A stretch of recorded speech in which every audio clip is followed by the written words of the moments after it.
Hello students, आज start कर रहे हैं अपनी एक्सरसाइज विविध प्रश्नमाला 9 है ना। ये अपन सिर्फ इसमें 10.2 और 10.3 के सॉल्यूशन ही देखेंगे है ना। इसमें मेरे को जो थोड़ा टफ लग रहा था तो उनके सॉल्यूशन मैं बता रही हूँ, बाकी जो क्वेश्चन रह जाएंगे वो आप लोग खुद करोगे। जैसे क्वेश्चन नंबर मैं डायरेक्ट यहाँ पर ले रही हूँ, क्वेश्चन नंबर 5 ले रही हूँ और 5 में आपको लिमिट दे रखी है 1 से लेकर 2 तक और फंक्शन दे रखा है आपको x+3/x into x+2 into dx दे रखा है। तो इसको कैसे कर सकते हैं, मैंने मान लिया इसको i बराबर मान लिया लिमिट 1 से 2 x+3/x into x+3 into dx है ना। तो आपको देख के लग रहा होगा कि नीचे x+2 है तो अपन ऊपर x+3 है तो x+3 को मैं x+2 बना सकती हूँ ना। x+3 को मैं क्या लिख सकती हूँ, x+2+1 लिख सकती हूँ। तो एक आप टर्म तो ये ले लोगे, एक टर्म ये हो जाएगी। नीचे क्या चल रहा है आपका x इंटू x+2 चल रहा है, दोनों को अलग अलग कर दूंगी तो एक तो क्या हो जाएगा x+2/x इंटू x+2 और ये हो जाएगा एक बन जाएगा x इंटू x+2। इस प्रकार से लिख सकती हूँ ना मैं इसको, तो ये इजी हो जाएगा थोड़ा। x+2 से x+2 कैंसिल हो जाएगा, ये बचेगा 1/x और 1/x का समाकलन तो आप जानती हो क्या होता है, log x। और लिमिट क्या चल रही है 1 से लेकर 2 तक। और जो दूसरा इंटीग्रेशन है उसको मैं एक बार I1 मान के अलग से सोल्व कर लेती हूँ। तो I1 कितना हो गया, लिमिट 1 से लेकर 2 तक dx/x इंटू x+2 है ना। ये परिमेय फलन दे रखा हो, मैंने बताया था परिमेय फलन दे रखा हो और जो हर है उसके आपके क्या हो रहे हो, फैक्टर हो रहे हो, तो कौन सी विधि काम में लोगे, आंशिक भिन्नों में वियोजित करने वाली विधि काम में लोगे। ये एक्सरसाइज नंबर 10 करना भाई, 9 की विविध प्रश्नमाला नहीं है आपके पास, 10 की विविध प्रश्नमाला है, गलती से लिख दिया है ना। तो आंशिक भिन्नों में वियोजित करोगे, आंशिक भिन्नों में देखोगे कि जो आपका चर दे रखा है उसकी घात 1 दे रखी है, तो किस प्रकार से वियोजित करोगे, a/1 first term plus b/2 second term. तो ये हो जाएगा a/x प्लस b/x+2। इस पूरी टर्म को इधर LHS में RHS में लेके जाओगे तो इधर तो बचेगा 1 और इधर हो जाएगा a, x से x कैंसिल हो जाएगा तो यहाँ कितना बचेगा x+2 प्लस b, x+2 से x+2 कैंसिल हो जाएगा तो यहाँ कितना बचेगा x।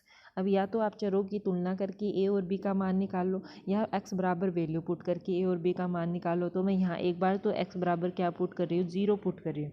0 पुट करने से b तो 0 हो जाएगा और a इधर तो बचेगा 1 और ये हो जाएगा a और क्या बचेगा 2। तो a की वैल्यू तो हो जाएगी आपके पास 1/2 और एक x बराबर क्या पुट कर रही हूँ, -2 पुट कर रही हूँ। -2 पुट करने से a तो कैंसिल हो जाएगा और इधर बचेगा 1 और इक्वल्स टू हो जाएगा a into 0 plus b into -2। तो b की वैल्यू कितनी आ जाएगी, -1/2। a और b की वैल्यू मैं यहाँ पर रखूँगी तो ये बनेगा 1/x इंटू x+2 की जगह क्या लिख सकते हैं 1/2/x प्लस b की वैल्यू -1/2/x+2। और इस पूरी टर्म की को मैं यहाँ I1 में रख रही हूँ तो I1 कितना हो जाएगा, इंटीग्रेशन 1 से लेकर 2 तक 1/2/x into dx plus -1/2/x+2 into dx। 1/2 constant था, मैंने बाहर ले लिया, लिमिट 1 से लेकर 2 तक और ये इंटीग्रेशन क्या हो जाएगा 1/x इंटू dx और -1/2 मैंने बाहर ले लिया, इंटीग्रेशन 1 से लेकर 2 तक ये बनेगा dx/x+2। 1/x का समाकलन कितना होता है log x, -1/2 है ये भी सेम 1/x की तरह है, इसका समाकलन कितना हो जाएगा log x+2। अब लिमिट रख लेते हैं, लिमिट में कैसे आएगा, upper limit minus lower limit, तो ये तो हो जाएगा 1/2 बाहर log 2 -1 1/2 और log ये बन जाएगा 2 2 4 माइनस log 3। अब देखो छोड़ने को तो आप लोग यहाँ पर इस क्वेश्चन को छोड़ सकते हो, सही है, लेकिन सॉरी पहले I1 की वैल्यू आप इक्वेशन नंबर 1 में रखोगे। I1 की वैल्यू इक्वेशन नंबर 1 में रखोगे तो क्या हो जाएगा log x, पहली टर्म तो log x थी, समाकलन कर दिया मैंने 1/x का और 1 लिमिट हो जाएगी 1 से लेकर 2 तक और ये हो जाएगी 1/2, अंदर हो जाएगा log 2 minus log 4 plus log 3 हो जाएगा। अब log 4 को मैं कैसे लिख सकती हूँ, log 4 को मैं लिख सकती हूँ log 2 की पावर 2 और log में जो पावर होती है वो आगे आ जाती है तो ये क्या बन जाएगा 2 log 2 बन जाएगा। ठीक है, तो आगे करेंगे तो ये पहली तो हो जाएगी log 2 माइनस log 1 बनेगा, log 1 क्या होता है 0 तो सिर्फ क्या बचेगा log 2 प्लस 1/2 और ये हो जाएगा, देखो ऐसे बनेगा log 2 माइनस क्या था, log 2 माइनस 2 log 2 था और प्लस क्या था log 3।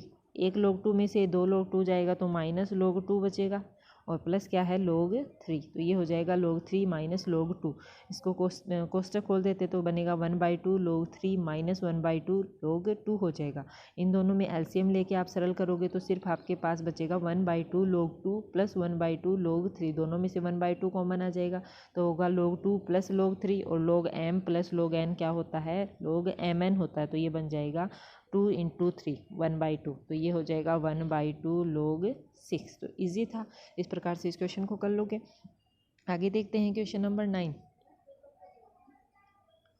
तो क्वेश्चन नंबर 9 में आपको समाकलन क्या दे रखा है, लिमिट दे रखी है 0 से लेकर π/2 तक, और फंक्शन दे रखा है x²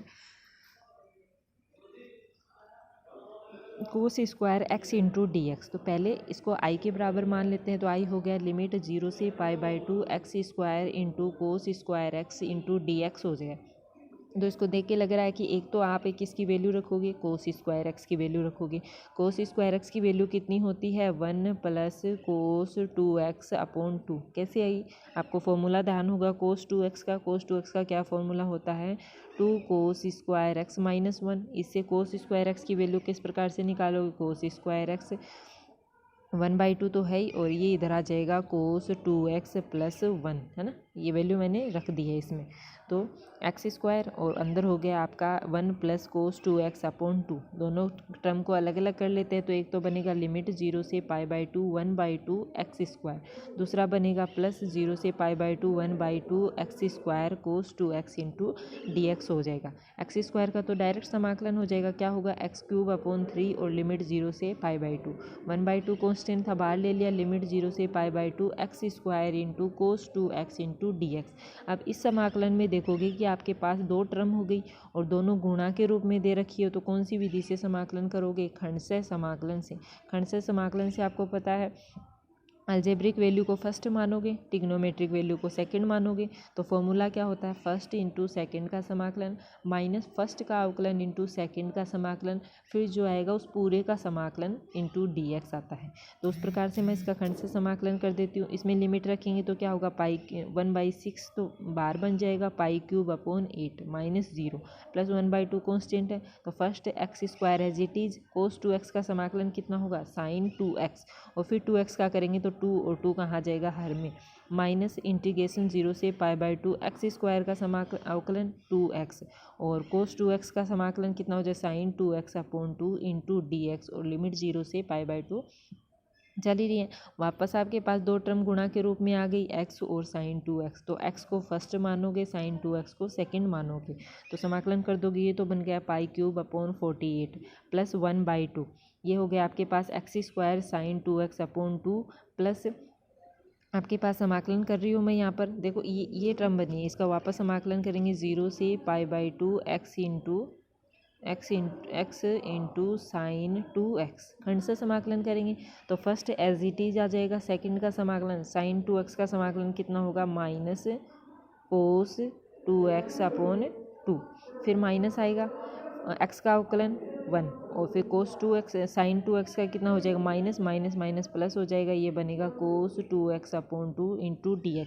यानी इस प्रकार से इसको अलग सोल्व करके देख लेना, अलग सोल्व करके देखोगे तो आपके पास ये टर्म बनेगी, कौन सी, x² sine 2x upon 2 plus x cos 2x upon 2 minus 1/4 sine 2x, और लिमिट चल रही है 0 से π/2। अलग से सोल्व करके देख लेना, हो जाएगा।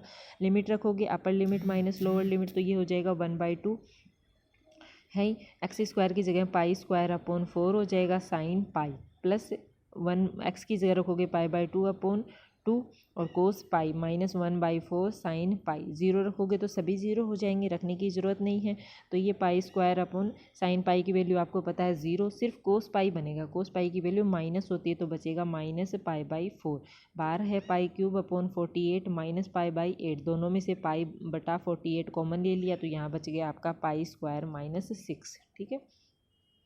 आगे देखते हैं क्वेश्चन नंबर 13 में। क्वेश्चन नंबर 13 में लिमिट आपको दे रखी है माइनस पाई से लेकर पाई तक, और फंक्शन दे रखा है 2x into 1 plus sine x upon 1 plus cos square x into dx दे रखा है, ठीक है।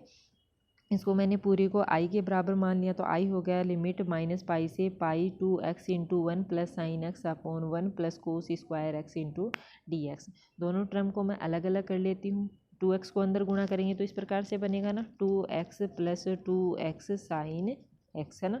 नीचे क्या चल रहा है 1 प्लस कोस स्क्वायर एक्स। तो दोनों को अलग अलग कर लेती हूँ। एक तो बन जाएगा इंटीग्रेशन माइनस पाई से पाई 2x upon 1 plus cos square x. दूसरी टर्म बन जाएगी लिमिट माइनस पाई से पाई 2x sine x upon 1 plus cos square x है ना। तो इनको दोनों को अलग अलग करने के लिए मैं एक को तो I1 मान लेती हूँ और दूसरे को I2 अलग अलग करके इसमें वैल्यू पुट कर देंगे। इक्वेशन नंबर 1 मान लेते हैं। तो यहाँ पर देखो क्या चल रहा है लिमिट माइनस पाई से पाई। तो ऐसी मैंने एक प्रॉपर्टीज़ बताई थी कि लिमिट किस प्रकार से हो। फिफ्थ प्रॉपर्टी थी माइनस ए से ए हो और F x into d x. अगर ये आपके पास सम फलन था तब तो इस समाकलन का दुगना हो जाता था और विषम फलन था तो क्या हो जाता था 0। यानी विषम फलन किस प्रकार से x की जगह क्या रखोगे माइनस एक्स रखोगे। माइनस एक्स रखोगे तो आपके पास क्या आता था माइनस एफ एक्स आए तो 0 हो जाता था। और x की जगह माइनस एक्स रखने पर एफ एक्स ही आता था तो समाकलन का दुगना हो जाता था। और लिमिट किस प्रकार से बनती थी 0 से a F x into d x. तो यहाँ पर फंक्शन क्या चल रहा है एफ एक्स क्या चल रहा है 2x upon 1 plus cos square x. X की जगह माइनस एक्स रख के देखो तो 2 into minus x upon 1 plus cos square into minus x. Cos पर तो माइनस का प्रभाव पड़ेगा नहीं, कोस स्क्वायर एक्स रहेगा, लेकिन ऊपर वाले माइनस से ये क्या बन जाएगा माइनस एफ एक्स बन जाएगा। यानी विषम फलन बन जाएगा। और विषम फलन बनने से जो I1 की वैल्यू है वो तो डायरेक्ट ही क्या हो जाएगी 0। सॉल्व करने की ज़रूरत ही नहीं है। इसी प्रकार से सेकंड I2 में भी एफ एक्स क्या है 2x into sine x upon 1 plus cos square x. यहाँ पर भी x की जगह माइनस एक्स रखोगे तो 2 into minus x sine minus x upon 1 plus cos square minus x. Cos पे तो प्रभाव पड़ेगा नहीं, एक तो बनेगा माइनस एक्स और साइन वाला minus x, sine minus x भी क्या होता है माइनस साइन एक्स। तो दोनों माइनस इन दोनों माइनस के कारण क्या बन जाएगा प्लस बन जाएगा। तो f माइनस एक्स क्या हो जाएगा एफ एक्स यानी सम फलन होगा। और सम फलन होने से समाकलन का दुगना और लिमिट कहाँ हो कितनी हो जाएगी 0 से पाई। और क्या बन जाएगा 2x sine x upon 1 plus cos square x into d x हो जाएगा। 2 को बाहर ले लेंगे तो कितना होगा 4 और लिमिट 0 से पाई x sine x upon 1 plus cos square x. तो फोर्थ प्रॉपर्टी लगा कि इस x को हटा देंगे। फोर्थ प्रॉपर्टी यूज़ कर रही हूँ, इसको इक्वेशन नंबर मैंने सेकंड मान लिया। और इस x को हटाने के लिए कौन सी प्रॉपर्टी लगा रही हूँ मैं फोर्थ प्रॉपर्टी लगा रही हूँ। तो फोर्थ प्रॉपर्टी में x की जगह क्या पुट करोगे पाई minus x sine pi minus x आएगा और 1 plus cos square pi minus x आएगा। तो साइन पाई माइनस एक्स क्या होता है साइन एक्स होता है, ऐसा कैसा। और कोस स्क्वायर पाई माइनस एक्स भी क्या होता है स्क्वायर है, इसलिए नेगेटिव साइन नहीं आएगा, क्योंकि नेगेटिव आएगा वो पॉजिटिव हो जाएगा। और कोस स्क्वायर पाई माइनस एक्स भी क्या होता है कोस स्क्वायर पाई माइनस एक्स। और ये बन जाएगा पाई माइनस एक्स। अब इक्वेशन 2 और इक्वेशन यहाँ पर 2 और थर्ड को सेकंड और थर्ड को मैं जोड़ देती हूँ तो इधर तो कितना बनेगा 2I2 4 कांस्टेंट है 0 से पाई x plus pi minus x sine x upon 1 plus cos square x into d x. X से एक्स कैंसिल हो जाएगा, पाई कांस्टेंट है बाहर ले लेंगे और 2 को उधर लेके जाएंगे तो कितना हो जाएगा I2 बराबर 2 पाई लिमिट 0 से pi sine x into d x upon 1 plus cos square x. अब यहाँ पर कोस एक्स को मैं t मानूंगी और उसका अवकलन करूँगी तो साइन एक्स डी एक्स की वैल्यू आ जाएगी ना। कितना पुट कर सकते हैं साइन एक्स डी एक्स की जगह माइनस डी टी तो रख देते हैं। और लिमिट भी चेंज होगी। लिमिट किस प्रकार से लोअर लिमिट x बराबर 0 पर t बराबर कितना हो जाएगा कोस 0 बराबर 1 और x बराबर पाई पर t बराबर कोस पाई बराबर कितना हो जाएगा -1। तो लिमिट हो जाएगी 1 से -1 तक और minus D x upon 1 plus t square. और 1 अपॉन 1 प्लस टी स्क्वायर का समाकलन कितना होता है 1 upon a tan inverse x होता है। तो a की वैल्यू तो 1 है तो लिखने की ज़रूरत नहीं हो जाएगा। ये कितना हो जाएगा tan इनवर्स t लिमिट 1 से -1। लिमिट रख देते हैं -2 पाई बार है tan inverse -1 minus tan inverse 1। तो ये हो जाएगा -π/4 यानी I2 की वैल्यू आ जाएगी आपके पास पाई स्क्वायर आ जाएगी। I1 और I1 की वैल्यू दोनों की वैल्यू इक्वेशन नंबर 1 में रखोगे तो I बराबर कितना हो जाएगा 0 प्लस पाई स्क्वायर और I बराबर कितना हो जाएगा आपके पास पाई स्क्वायर हो जाएगा। आगे देख लेते हैं क्वेश्चन नंबर 16 में आपको लिमिट दे रखी है 0 से लेकर पाई दे रखी है और फंक्शन दे रखा है d x upon 1 minus 2a cos x plus a square दे रखा है और a की वैल्यू 1 से बड़ी दे रखी है। तो यहाँ पर आपको एक फॉर्मूला पता होगा कोस एक्स का, है ना।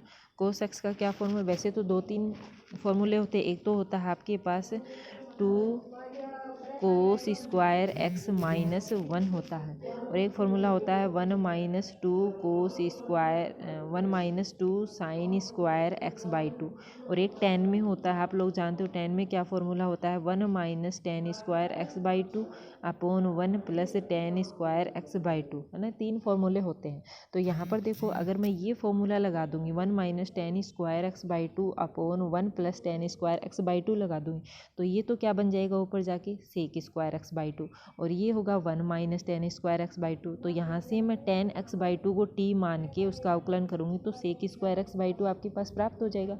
तो मैं कोस एक्स की जगह कौन सी वैल्यू रख रही हूँ 1 minus ten square x by 2 upon 1 plus tan square x by 2, और मैं एलसीएम लेके 1 plus tan square x by 2 को ऊपर भेज दूंगी। तो लिमिट चल रही है 0 से पाई 1 plus tan square x by 2 into d x, LCM लेंगे तो ये हो जाएगा 1 into 1 plus tan square x by 2 minus 2a 1 minus ten square x by 2 plus a square into 1 plus tan square x by 2। अब ten square x by 2 की term तो एक जगह ले लेती हूँ, और जो कॉन्स्टेंट टर्म है मैं उनको एक जगह कर लूँगी, तो ऊपर तो बन जाएगा sec square x by 2 into d x, और इसको खोलूँगी तो ये बनेगा 1 plus tan square x by 2 minus 2a plus 2a tan square x by 2 plus a square tan square x by 2। मैं tan square x by 2 common लूँगी तो अंदर बचेगा 1 plus a 2a plus a square, और constant term को अलग लिखूँगी तो बचेगा 1 minus 2a plus a square. आपको पता है a square plus 2a plus 1 का मतलब कितना होता है a प्लस 1 की होल स्क्वायर, और ए स्क्वायर माइनस 2a प्लस 1 का मतलब कितना होता है a माइनस 1 की होल स्क्वायर। तो यहाँ से मैं क्या मानूंगी टेन एक्स बाई 2 को टी मान लूँगी, उसका अवकलन करूँगी तो कितना बनेगा सेक स्क्वायर एक्स बाई 2, और फिर एक्स बाई 2 का करेंगे तो 1 बाई 2 इंटू डी एक्स बराबर डी टी। तो लिमिट भी चेंज होगी, यदि लिमिट एक्स बराबर 0 तो टी बराबर कितना हो जाएगा टेन 0 बराबर 0, और एक्स बराबर पाई है तो टी बराबर टेन पाई बराबर कितना हो जाएगा इनफाइनाइट। तो आपके पास लिमिट हो जाएगी 0 से infinite 2 d t upon a plus 1 की whole square t square plus a minus 1 की होल स्क्वायर। तो यहाँ से मैं टी स्क्वायर को सिंगल बनाने के लिए ए प्लस 1 की होल स्क्वायर बाहर ले लूँगी, तो इधर बन जाएगा ए माइनस 1 अपॉन ए प्लस 1 की होल स्क्वायर। आप लोग जानते हो ये किसका फॉर्मूला होता है x square plus a square का समाकलन कितना होता है 1 अपॉन ए टेन इनवर्स एक्स अपॉन ए होता है। तो यहाँ पर ए का मतलब कितना है ए माइनस 1 अपॉन ए प्लस 1, तो ये हो जाएगा 2 अपॉन ए प्लस 1 की होल स्क्वायर चल ही रहा है, और 1 अपॉन ए की वैल्यू रखोगे तो 1 upon a minus 1 upon a plus 1 into tan inverse t upon a minus 1 upon a plus 1, और लिमिट हो जाएगी 0 से इनफाइनाइट। तो ये हो जाएगा, देखो इसको ऊपर ले जाऊँगी ए प्लस 1, तो ए प्लस 1 से ए प्लस 1 कैंसिल हो जाएगा, नीचे बचेगा a plus 1 into a minus 1, और टेन इनवर्स ये बनेगा a plus 1 upon a minus 1 into t. Limit apply कर देती हूँ, नहीं तो टेन इनवर्स इनफाइनाइट बनेगा माइनस टेन इनवर्स 0, और आपको पता है ये हो जाएगा 2 upon a plus 1 into a minus 1 कितना होता है ए स्क्वायर माइनस 1, और टेन इनवर्स इनफाइनाइट, तो टेन में इनफाइनाइट किसकी वैल्यू होती है pi by 2, minus tan inverse tan में जीरो किसकी वैल्यू होती है 0 की, ये 10 से टेन इनवर्स कैंसिल, 10 से टेन इनवर्स कैंसिल, क्या बचेगा पाई बाई 2 माइनस 0, और बाहर क्या चल रहा है आपका चल रहा है 2 अपॉन ए माइनस 1 की होल स्क्वायर, यानी आपका आंसर आ जाएगा 2 से 2 कैंसिल, आंसर आ जाएगा पाई अपॉन ए माइनस 1 की होल स्क्वायर। तो ये आंसर आ जाएगा ए स्क्वायर माइनस 1। तो आगे देखते हैं इसमें आगे वाला जो क्वेश्चन दे रखा है वो किस प्रकार से दे रखा है, आपको सिद्ध करना है। क्या सिद्ध करना है, लिमिट चल रही है 0 से लेकर पाई और x d x upon a square cos square x plus b square sine square x, और उसके बराबर आपको सिद्ध करना है pi square upon 2 a b सिद्ध करना है। तो इसको आई बराबर मान लेते हैं, और क्या करोगे जैसे आपको यहाँ एक्स नज़र आ गया और लिमिट 0 से पाई दे रखी है, तो देखोगे कि फोर्थ प्रॉपर्टी लगा के मैं इस एक्स को हटा दूँगी। तो फोर्थ प्रॉपर्टी किस प्रकार से होती है, इसी प्रकार से होती है 0 से A F x into d x को मैं क्या लिख सकती हूँ 0 से ए, और लिख सकती हूँ F A minus x into d x. यहाँ पर एक्स की जगह क्या लिख देंगे पाई माइनस एक्स रख देंगे, तो जहाँ पर एक्स नज़र आ रहा है वहाँ क्या रखोगे pi minus x into d x, और नीचे भी हो जाएगा a square cos square pi minus x plus b square sine square pi minus x. Pi minus x कौन सा क्वाड्रेंट है, सेकंड क्वाड्रेंट। सेकंड में साइन तो पॉजिटिव होता है लेकिन कोस नेगेटिव होता है, लेकिन यहाँ पर स्क्वायर आने से कोस भी क्या हो जाएगा, पॉजिटिव। तो ऊपर बनेगा pi minus x into d x और नीचे बनेगा a square cos square x plus b square sine square x. अब इक्वेशन 1 और 2 को दोनों को ऐड करोगे तो इधर तो बन जाएगा 2i, लिमिट होगी 0 से पाई और ये बन जाएगा x plus pi minus x into d x upon a square cos square x plus b square sine square x. X से एक्स कैंसिल, पाई कांस्टेंट बाहर ले लेंगे और 2 को इधर लाएंगे तो बनेगा पाई बाई 2, लिमिट होगी 0 से pi d x upon a square cos square x plus b square sine square x. अब नीचे देखो आपका क्या बन रहा है, कोस स्क्वायर एक्स आ रहा है। तो मैंने बताया था जब भी हर में कोस स्क्वायर एक्स बने तो उसमें आप नीचे कहीं ना कहीं कुछ भाग करके या गुणा करके नीचे तो टेन स्क्वायर बनाने की कोशिश करोगे और ऊपर क्या बनाने की कोशिश करोगे, सेक स्क्वायर, ताकि टेन को टी मानोगे तो उसका आकलन करने पर सेक आ जाएगा। तो मैं ऊपर हंस व हर में किसका भाग दे दूंगी, मैं कोस स्क्वायर एक्स का। लेकिन उससे पहले यहाँ पर वो कर लो, आप क्या कर लो, लिमिट को चेंज कर लो। 0 से पाई दे रखा है ना, वरना तो आपका शायद आगे इसका जो लिमिट होगी वो सही नहीं होगी। तो उससे पहले करोगे आप लिमिट को चेंज करोगे, और लिमिट को चेंज करने से के लिए कौन सी प्रॉपर्टी लगाओगे आप, प्रॉपर्टी लगाएंगे फिफ्थ प्रॉपर्टी। फिफ्थ प्रॉपर्टी क्या थी, जब लिमिट 0 से 2a F x into d x, यानी सिक्स्थ प्रॉपर्टी। तो यदि आपके सम फलन है तो समाकलन का दुगुना हो जाता था और जो अपर लिमिट है वो आधी हो जाती थी, और यदि विषम फलन हो तो डायरेक्ट वैल्यू 0 हो जाती थी। ठीक है, तो यहाँ पर देखो आप बोलोगे कि लिमिट क्यों चेंज की, क्योंकि अगर आप लिमिट चेंज नहीं करते तो यहाँ पर tan x को अगर t मानते और लिमिट होती है आपकी 0 से पाई, तो आपकी लिमिट चेंज करोगे तो x बराबर 0 पर भी t बराबर 0 हो जाता और x बराबर पाई पर भी t बराबर 0, और लिमिट 0 से 0 हो जाती तो आपकी वैल्यू तो 0 हो जाती। इसलिए पहले यहाँ पर लिमिट चेंज कर रहे हैं। तो यहाँ पर देखोगे x की जगह क्या पुट कर रहे हो, 2a minus x, 2a minus x put करोगे तो यहाँ पर 2a की जगह क्या चल रहा है आपका, चल रहा है पाई माइनस एक्स। फंक्शन क्या है, 1/a square cos square x plus b square sine square x है। तो x की जगह रखोगे यहाँ पर पाई माइनस एक्स रखोगे तो नीचे बनेगा 1/a square cos square pi minus x plus b square sine square pi minus x. Sine और कोस पर पाई माइनस एक्स का कोई प्रभाव नहीं पड़ेगा, वैल्यू एज इट इज़ रहेगी, यानी एफ पाई माइनस एक्स क्या हो जाएगा, एफ एक्स, यानी सम फलन हो जाएगा। सम फलन होने से क्या, पाई बाई 2 तो पहले से चल रहा है, समाकलन का तो दुगुना हो जाएगा, जो अपर लिमिट है वो क्या हो जाएगी, आधी पाई बाई 2 हो जाएगी। और क्या है, d x upon a square cos square x plus b square sine square x. अब अपन यहाँ पर क्या कर देंगे, कोस स्क्वायर एक्स से अंश में भाग देंगे और कोस स्क्वायर एक्स से हर में भाग देंगे। तो ऊपर तो बनेगा 1 cos square x into d x और नीचे बनेगा a square cos square x upon cos square x plus sine square x upon cos square x, या कोस स्क्वायर से कोस स्क्वायर कैंसिल, ऊपर बन जाएगा sec square x into d x और नीचे होगा a square plus b square tan square x. यहाँ पर टेन एक्स को टी मानोगे, अवकलन करोगे तो बन जाएगा sec square x into d x की जगह क्या पुट कर सकते हो, डी टी, और लिमिट चेंज होगी एक्स बराबर 0 पर टी बराबर 0 और एक्स बराबर पाई बाई 2 पर टी बराबर 10 पाई बाई 2 यानी इनफाइनाइट। तो आपकी लिमिट हो जाएगी 0 से इनफाइनाइट, ऊपर बनेगा d t upon a square plus b square t square. T को सिंगल करोगे तो बी स्क्वायर बाहर लोगे तो ये बन जाएगा pi upon b square integration 0 से infinite d t upon a square plus b square plus t square. तो इस प्रकार से चल रहा है, इसमें फॉर्मूला लगाएंगे। फॉर्मूला क्या होगा, 1/a tan inverse x upon a. 1/a का मतलब कितना हो जाएगा, a बाई बी, और अंदर हो जाएगा tan इनवर्स एक्स अपॉन ए बनेगा, है ना, एक्स अपॉन ए। तो x की जगह तो आपका चल रहा है t और a की जगह कितना हो जाएगा, a बाई बी। ये भी लिखना भैया ना, मैंने यहाँ मिसप्रिंट हो गया, लिखा नहीं, तो t अपॉन आएगा a अपॉन बी। तो ये हो जाएगा b ऊपर ले जाएंगे तो b से b कैंसिल हो जाएगा, बनेगा पाई अपॉन ए बी, और अंदर बनेगा आपका tan inverse b t upon a, और लिमिट होगी 0 से इनफाइनाइट। लिमिट अप्लाई करोगे तो pi square upon a b, और ये बनेगा tan inverse infinite minus tan inverse 0। tan inverse 0 की वैल्यू तो 0 हो जाएगी, और इनफाइनाइट 10 में वैल्यू होते 10 पाई बाई 2 की। 10 से tan इनवर्स कैंसिल हो जाएगा तो क्या बनेगा आपके पास, सिर्फ बचेगा, सिर्फ क्या बचेगा आपके पास, पाई स्क्वायर नहीं है, पाई है, बचेगा पाई अपॉन 2 बचेगा। तो ये पाई और पाई क्या हो जाएगा, पाई स्क्वायर, और नीचे कितना बन जाएगा 2ab। और यही आपका RHS था, यही सिद्ध करना था।